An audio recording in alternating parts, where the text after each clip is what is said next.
नवोदय प्रवेश परीक्षेची तयारी करणाऱ्या बालमित्राचे नवोदय या यूट्यूब चॅनलवर स्वागत आहे. भाग 1 मध्ये आपण 2019 या वर्षी विचारण्यात आलेले 2 उतारे आणि त्याचं विश्लेषण पाहिले आहे. भाग 2 अर्थातच या व्हिडिओमध्ये आपण उतारा क्रमांक 3 आणि उतारा क्रमांक 4 पाहणार आहोत. चला तर सुरुवात करूया. उतारा क्रमांक 3.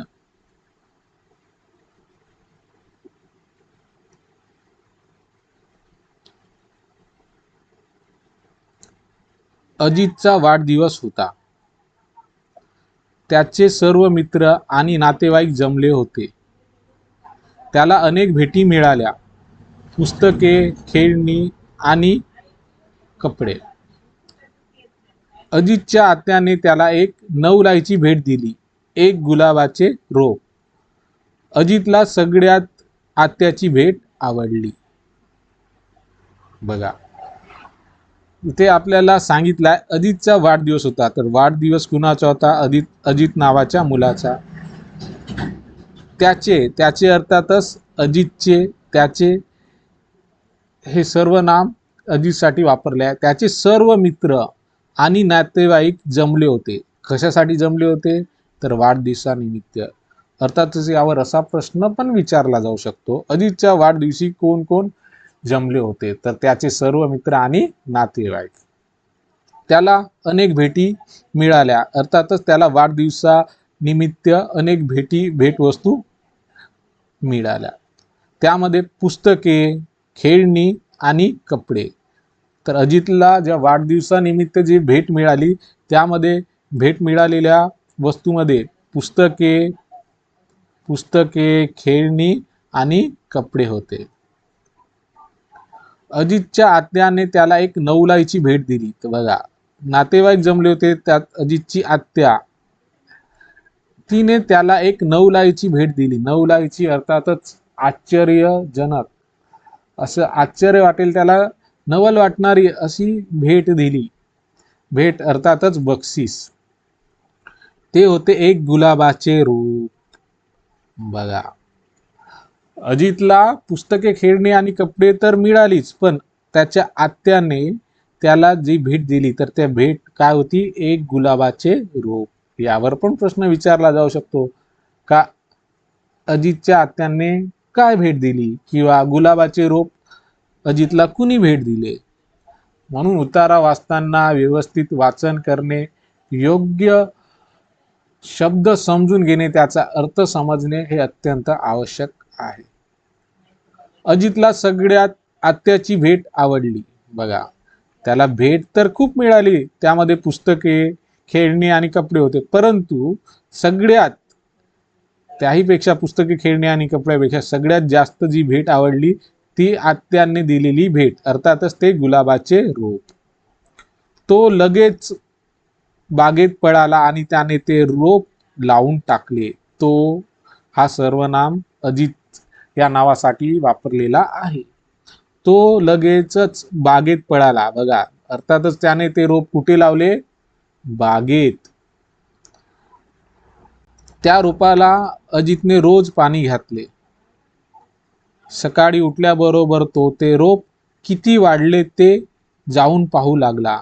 अर्थातच अजितचे काम, दररोजचे काम काय होते? तर सकाळी रोज पाणी घालणे आणि उठल्याबरोबर ते रोप किती वाढले ते जाऊन पाहणे. एके दिवशी त्याला गुलाबाच्या 2 कळ्या, बघा, एके दिवशी त्याला गुलाबाच्या 2 कळ्या डोकावताना दिसल्या. तो निरीक्षण करत राहिला.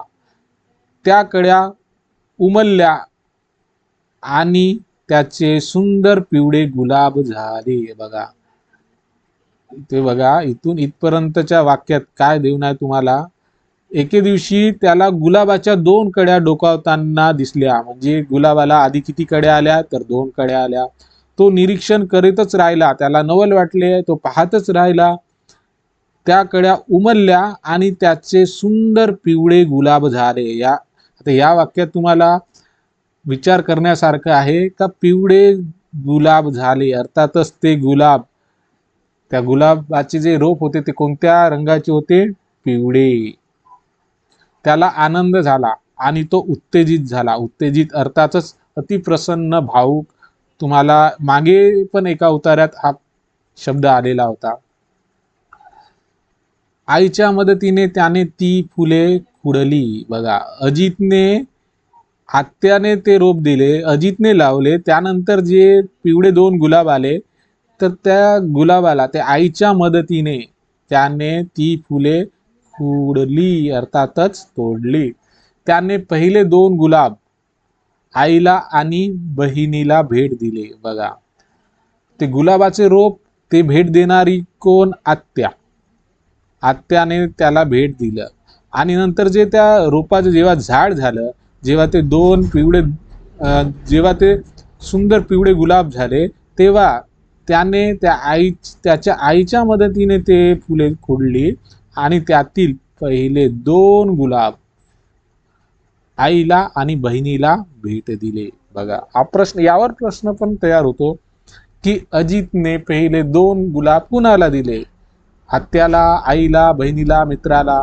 तर पहिले 2 गुलाब आईला आणि बहिणीला, असा पण प्रश्न तयार होऊ शकतो. अजितने आपल्या बागेत आणखी रोपे रोवण्याचे ठरवले. तर बघा, अजितने बागेत रोपे लावली होती, कुंडीत नाही, शेतामध्ये नाही, तर बागेत. यावर सुद्धा प्रश्न तयार होतो. थोडक्यात हा उतारा अजितला मिळालेली वाढदिवसाची भेटवस्तू आणि ते गुलाब, आत्याने दिलेले गुलाब, त्यावर आधारित होता. आता त्यावरील आपण प्रश्न पाहूया. प्रश्न क्रमांक 1. अजितच्या वाढदिवसाची सर्वोत्कृष्ट भेट कोणती होती? बघा, सर्वोत्कृष्ट अर्थातच सगळ्यात. असे थोडे बारीक बारीक तुम्हाला प्रश्न त्याकडे लक्ष देणे अत्यंत आवश्यक आहे. सगळ्यात यासाठी त्यांनी सर्वोत्कृष्ट हा शब्द वापरला आहे. तर अजितच्या वाढदिवसाची सर्वोत्कृष्ट, सर्वोत्तम, सर्वात जास्त आवडती भेट कोणती होती? पर्याय: शर्यतीची मोटार. तर शर्यतीची मोटार हा शब्द तर उतार्यात आलेलाच नाही, कारण त्याला भेटवस्तू निमित्त मिळाले ते पुस्तक, खेळणी आणि कपडे, सोबत गुलाबाचे रोपटे.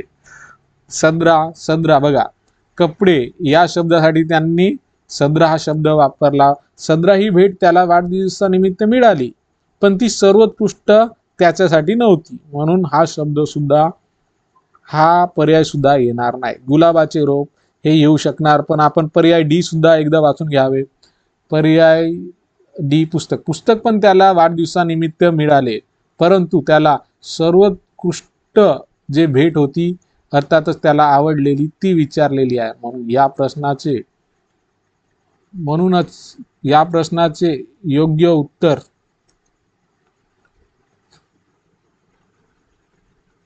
योग्य उत्तर आहे पर्याय क्रमांक सी, गुलाबाचे रोप.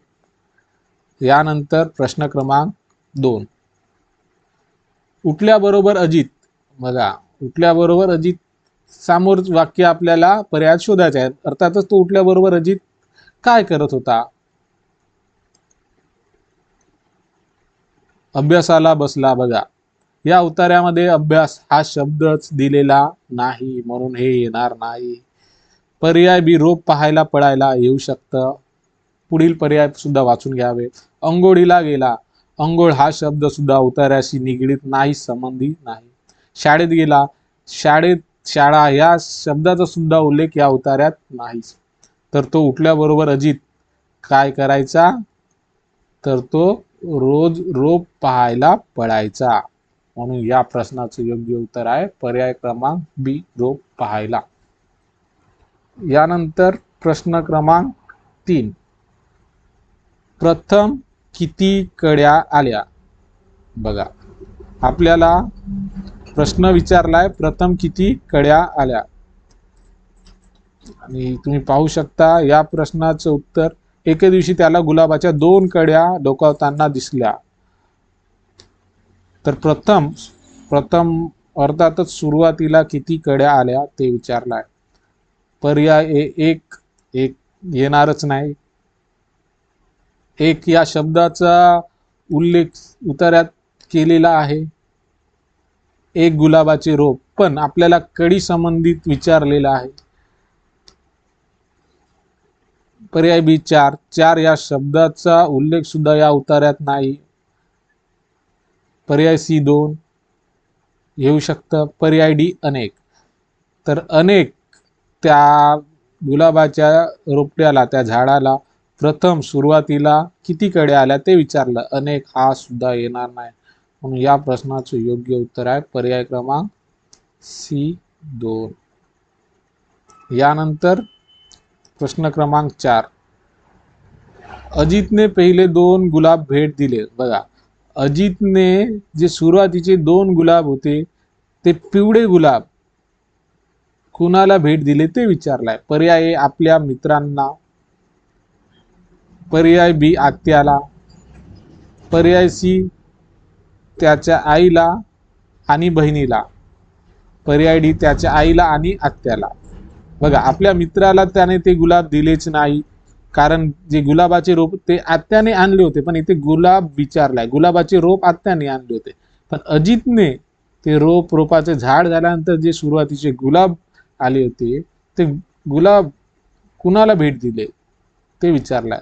तर आपल्या मित्रांना येणार नाही. आत्याला, यामध्ये सुद्धा गोंधळ निर्माण होऊ शकतो. आत्याने ते अजितच्या वाढदिवसानिमित्त ते गुलाबाचे रोप बक्षीस आणले होते, भेट वस्तू म्हणून आणली होती, तर आत्याला त्याने दिले, हे होणार नाही. आणि आपल्याला इथे अजितने पहिले दोन गुलाब विचारले, ते पिवळ्या रंगाचे गुलाब कुणाला भेट दिले ते विचारलाय, तर त्याच्या आईला आणि बहिणीला येऊ शकतं. पर्याय डी त्याच्या आईला आणि आत्याला. आत्याला नाही, हे अर्धवट उत्तर आहे.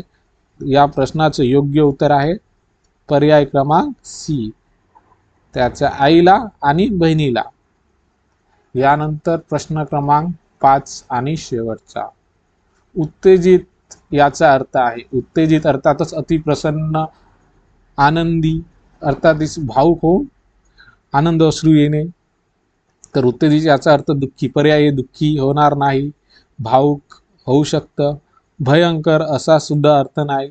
आश्चर्यचकित, बघा, आश्चर्यचकित यासाठी या उत्तरात एक शब्द आलेला आहे, तुम्ही पाहून कमेंट करू शकता. जर तुम्हाला उतारा नीट समजला असेल तर आश्चर्यचकित या शब्दासाठी एक शब्द इथे उतारात सुद्धा वापरलेला आहे, तो तुम्ही कमेंटमध्ये, उतारा जर तुम्ही नीट ऐकत असाल तर तो कमेंटमध्ये नक्की सांगावा. तर उत्तेजित याचा अर्थ योग्य पर्याय आहे पर्याय क्रमांक बी. उत्तेजित याचा अर्थ आहे भावुक. यानंतर उतारा क्रमांक 4. उतारा क्रमांक 4. भारत ही तीर्थयात्राची आणि यात्रेकरूची भूमी आहे. बघा, भारत ही तीर्थयात्रेची आणि यात्रेकरूची भूमी आहे. भूमी म्हणजेच जमीन. डोंगरामध्ये अथवा मैदानी प्रदेशात असणारी ही तीर्थक्षेत्रे सामान्यतः नदीकाठी वा समुद्र किनाऱ्यावर असतात. केवळ धार्मिक लोकच या तीर्थस्थळांना भेटी देतात असे नव्हे, तर प्रवासी आणि निसर्ग दृश्य पाहणारेही भारतभरातून व परदेशातून येथे येतात. बघा, इथं काय म्हणताय, भारत जो आपला देश आहे तो तीर्थयात्रेची आणि यात्रेकरूंची भूमी आहे. तीर्थयात्रा म्हणजे जिथे धार्मिक स्थळ आपण म्हणू शकतो त्याला. यात्रेकरू जिथे यात्रेसाठी लोक जाणे येणे करतात त्यांना यात्रेकरू असे म्हणतात. तर हे भारत ही यात्रेकरूची तसेच तीर्थयात्रेची भूमी आहे, जमीन आहे. आणि डोंगरामध्ये जे उंच पर्वत जे आहेत त्या डोंगराळ भागात किंवा मैदानी प्रदेशात असणारी जे तीर्थक्षेत्र आहेत ते सामान्यतः नदीकाठी याच्यासाठी का तिथे पाण्याची सोय लवकर होत असते त्यामुळे, किंवा समुद्र किनाऱ्यावर असतात. तर जे सामान्यतः जे भारतामध्ये जे तीर्थक्षेत्र आहेत ते डोंगराळ भागात किंवा मैदानी प्रदेशात आणि सोबतच ते नदीकाठी वा समुद्र किनाऱ्यावर असतात. समोर बघा केवळ धार्मिक लोकच, धार्मिक अर्थात जे देव आहे या गोष्टीवर विश्वास ठेवतात त्याला आस्तिक लोक असे सुद्धा म्हणू, जे धार्मिक जे धर्माला मानणारे लोक आहे तेच या तीर्थस्थळाला भेटी देतात असे नव्हे, तर प्रवासी जे प्रवास करणारे लोक आहेत ते, आणि जे निसर्ग दृश्य पाहणारे जे काही लोक आहेत ते भारतभरातून परदेशातून सुद्धा इथे येत असतात त्या तीर्थस्थळाच्या जागी किंवा यात्रेकरूची जी जागा आहे तिथे. जेथे जेथे दोन अथवा अधिक नद्याचा संगम होतो, बघा नद्यांचा संगम, दोन अथवा अधिक नद्याचा संगम होतो, तेथे तेथे यात्रेकरू स्नानासाठी व पूजेसाठी येतात, कारण अशी स्थळे पवित्र मानली जातात. तर यात्रेकरू स्थान व पूजेसाठी कुठे येतात? जेथे दोन अथवा दोन नद्यांचा संगम होतो. तो संगम याचा अर्थ काय? जिथे एकापेक्षा जास्त नद्या जमा होतात, एकवटतात, अर्थातच जिथे दोन किंवा एकापेक्षा जास्त नद्या येऊन मिळतात त्याला संगम हा शब्द म्हणतात. तर अशा ठिकाणी जे यात्रेकरू आहेत ते अंघोळीसाठी अर्थातच स्नानासाठी किंवा पूजेसाठी येतात, कारण या स्थळांना जिथे संगम होतो ते स्थळ पवित्र मानले जाते. हरिद्वार हे असेच एक स्थळ आहे. आता त्या स्थळापैकी एक हरिद्वार या स्थळाचे नाव या उतारात उल्लेख केलेला आहे. गंगा किनारी ते वसले आहे, बघा. तर हरिद्वार नावाचे हे तीर्थयात्रेचं जे स्थळ आहे, जे तीर्थक्षेत्र आहे, हे हरिद्वार नावाचे तीर्थक्षेत्र कुठे आहे? गंगा किनारी वसले आहे.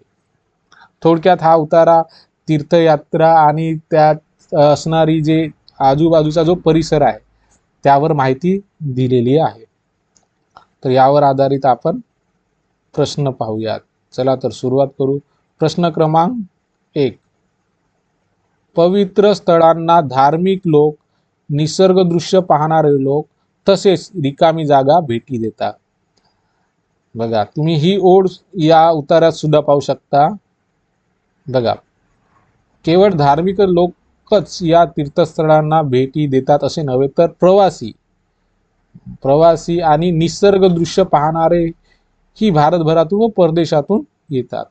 तर पवित्र स्थळांना धार्मिक लोक भेट देतात, निसर्गदृश्य पाहणारे लोक सुद्धा भेट देतात, तसेच तिथे भेटी देतात ते लोक आपल्याला विचारलाय. पर्याय मुले या शब्दाचा उल्लेख या उतार्यात नाही. प्रवासी अर्थातच प्रवास करणारे, बघा प्रवासी आणि निसर्गदृश्य पाहणारे, तर प्रवासी हे येऊ शकतं, पण पुढील पर्याय सुद्धा नीट वाचावे. व्यापारी या शब्दाचा उल्लेख सुद्धा इथे नाही. समुद्र पर्यटक म्हणजे फक्त समुद्र पाहण्यासाठी येणारे, तर हा पर्याय सुद्धा येणार नाही. तर योग्य पर्याय आहे पर्याय क्रमांक बी, प्रवासी. यानंतर प्रश्न क्रमांक 2. खालीलपैकी कोणता शब्द सर्वसाधारणपणे, बघा यामध्ये तुम्हाला जो शब्द दिलाय सर्वसाधारणपणे, याचा समानार्थी शब्द, समान होणारा अर्थ या शोधायचा आहे. सर्वसाधारणपणे या शब्दाचा समानार्थी शब्द शोधायचा आहे. पर्याय सामान्यता येऊ शकते, जाहीरपणे होणार नाही, कधी कधीच म्हणजे सर्वसाधारणपणे होऊ शकणार नाही, परिणामता सुद्धा होणार नाही. शक्यतो जे शब्द समानार्थी विचारलाय तो उतार्यातच असणे गरजेचे आहे. त्यामुळे हा सुद्धा नाही, हा सुद्धा येणार नाही, हा सुद्धा येणार नाही. आणि तुम्हाला इथे दिसणार बघा सर्वसाधारणपणे अर्थातच सामान्यता. तर या प्रश्नाचे योग्य उत्तर आहे सामान्यता. यानंतर प्रश्न क्रमांक 3. जेथे दोन वा अधिक नद्यांचा संगम होतो, अर्थात जे एकापेक्षा जास्त नद्या एकत्र येते ती जागा, तर अशी स्थळे पवित्र मानली जातात. तेथे पवित्रचा विरुद्ध शब्द आहे. बघा आता आपल्याला येथे तर जी स्थळे पवित्र मानतात, कशामुळे? जिथे दोन किंवा अधिक नद्यांचा संगम होतो त्या जागेला, तर ती स्थळे पवित्र मानतात. तर पवित्र या शब्दाचा विरुद्ध शब्द शोधायचा आहे. तर पवित्रचा विरुद्ध शब्द आहे, विरुद्ध शब्द दैवी होणार नाही. आपण दैवी अर्थातच पवित्र म्हणतो, आपल्याला विरुद्ध शब्द शोधायचा आहे. हा समानार्थी शब्द जवळपास होतो म्हणून हे येणार नाही. धार्मिक म्हणजेच पवित्र असा अर्थ थोडा जवळपास होतो, पण हा शब्द विरुद्ध नाही. शापित पवित्रचा शापित होऊ शकतं. पुण्यवान, पुण्यवान अर्थातच पवित्र, तर आपल्याला विरुद्ध शब्द विचारता येतं, पुण्यवान सुद्धा होणार नाही. तर पवित्रचा अर्थ शाप. यानंतर प्रश्न क्रमांक 4. लोक गंगेमध्ये स्नानासाठी व पूजेसाठी येतात. लोक गंगेमध्ये स्नानासाठी व पूजेसाठी येतात कारण तिचे जल मानले जाते. तर तिचे जल अर्थातच पाणी, पाणी हे कसे मानले जाते? पवित्र मानले जाते. पर्याय पवित्र येऊ शकतं. स्वच्छ, पर्याय बी स्वच्छ, स्वच्छ पाणी गंगेत आणि स्नानासाठी आणि पूजेसाठी येतात ते विचारल्यात, स्वच्छ येणार नाही. थंड, थंड पाणी हे सुद्धा येणार नाही. आरोग्यवर्धक हे सुद्धा येणार नाही. तर या प्रश्नाचं योग्य उत्तर तिचे जल जे पाणी आहे ते पवित्र मानले जाते. कारण लोक गंगेमध्ये स्नानासाठी आणि पूजेसाठी कुठे जातात? जिथे दोन नद्यांचा संगम होतो आणि ती जागा पवित्र मानतात.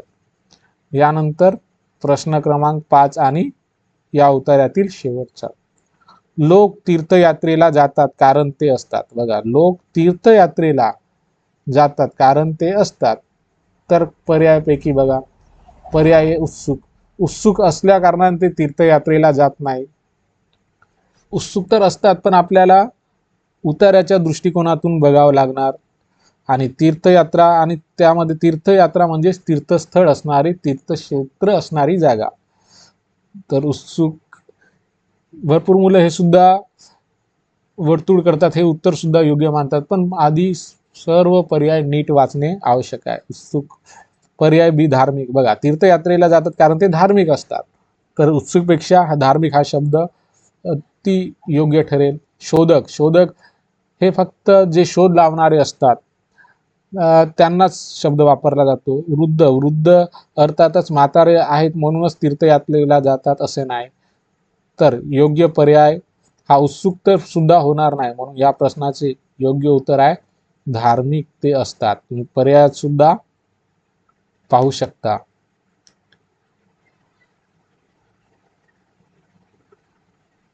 बघा, केवळ धार्मिक लोकच इथं आहे. बघा, धार्मिक लोकच या तीर्थस्थळांना भेटी देतात.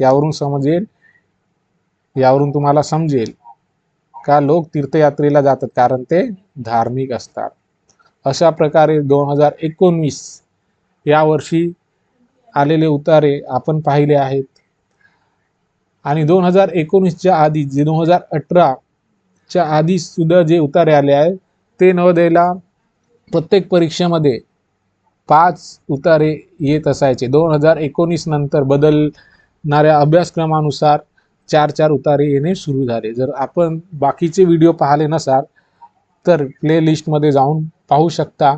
आणि याचं स्वरूप थोडक्यात विचार केल्यास तुम्हाला आढळेल का, इथे असं आढळणार, याचं तुम्ही थोडासा अभ्यास केल्यानंतर तुम्हाला असे आढळणार की समानार्थी शब्द, शब्दसंग्रहामध्ये तुम्हाला, शब्दसंग्रहामध्ये 2019 नंतर जेवढे सारे उतारे विचारले त्यामध्ये शब्दसंग्रह यावर जास्त लक्ष दिलं आहे. त्यामध्ये समानार्थी शब्द विचारतात, त्यामध्ये विरुद्धार्थी शब्द सुद्धा विचारतात, आणि त्यात शीर्षक नावाचा प्रकार सुद्धा विचारला जातो. आणि मागील एका उतार्यामध्ये तुम्ही वाक्यप्रचार सुद्धा पाहिला होता. सूर मारणे, वाक्यप्रचार. अर्थातच उतारे वाचताना वाचनावर भर सोबतच जे शब्दसंग्रह, शब्दसाठा आहे त्यावर सुद्धा भर देणे अत्यंत आवश्यक आहे. त्यासाठी तुम्ही जे 5वी स्कॉलरशिपचं पुस्तक आहे, जे स्कॉलरशिपचं पुस्तक आहे त्यामध्ये तुम्ही इतर समानार्थी शब्द वाचू शकता, पाहू शकता. ठीक आहे, याप्रमाणे उतारे इथे समाप्त होत आहे. व्हिडिओ आवडला असेल, या या व्हिडिओतून तुम्हाला काही मदत झाली असेल तर नक्कीच व्हिडिओला लाईक करा, नवीन असाल तर सबस्क्राईब करा. धन्यवाद.